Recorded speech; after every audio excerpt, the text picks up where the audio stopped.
আসসালামু আলাইকুম প্রিয় শিক্ষার্থী ভাই বোনেরা, যে যেখান থেকে দেখছেন সবাইকে ভালোবাসা। আজকে গণিতের দ্বিতীয় একটি ক্লাস নিয়ে হাজির হয়েছি।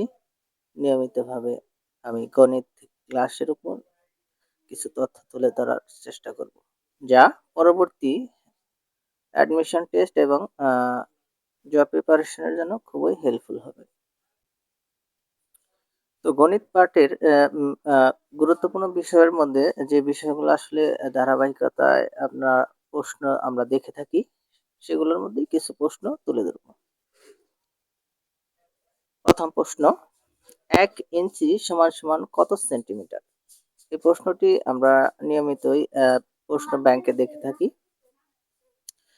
১ ইঞ্চি সমান সমান কত সেন্টিমিটার? সেটি হচ্ছে 2.54 সেন্টিমিটার। 2.54 সেন্টিমিটার মানে 2.54 সেন্টিমিটার। এরপর ধারাবাহিকতায় যে প্রশ্নটি আমরা অনেকাংশেই দেখে থাকি, মোস্ট ইম্পর্টেন্ট প্রশ্ন, ১ কিলোমিটার সমান সমান কত মিটার? আমরা এটা অত্যন্ত কমন একটি প্রশ্ন জানি। সেটা হচ্ছে ১ কিলোমিটার সমান সমান ১,০০০ মিটার। আরেকটি মোস্ট ইম্পর্টেন্ট প্রশ্ন হচ্ছে ১ টন সমান সমান কত কিলোগ্রাম? ১ টন সমান সমান কত কিলোগ্রাম? ১ টন সমান সমান ১,০০০ কিলোগ্রাম। ১,০০০ ঘন সেন্টিমিটার সমান সমান কত লিটার? ১,০০০ ঘন সেন্টিমিটার সমান সমান ১ লিটার।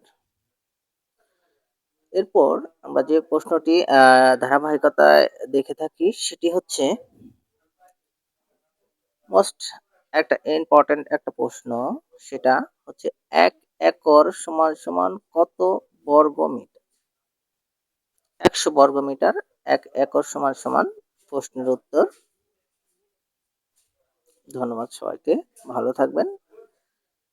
আবার কোনো পর্বে গণিতের আরেকটি চমৎকার ক্লাস নিয়ে আসবো। সবাই লাইক শেয়ার করবেন, কমেন্টস করে জানাবেন যদি কোথাও কোনো ভুল ভ্রান্তি থাকে। সবাইকে ধন্যবাদ। আসসালামু আলাইকুম।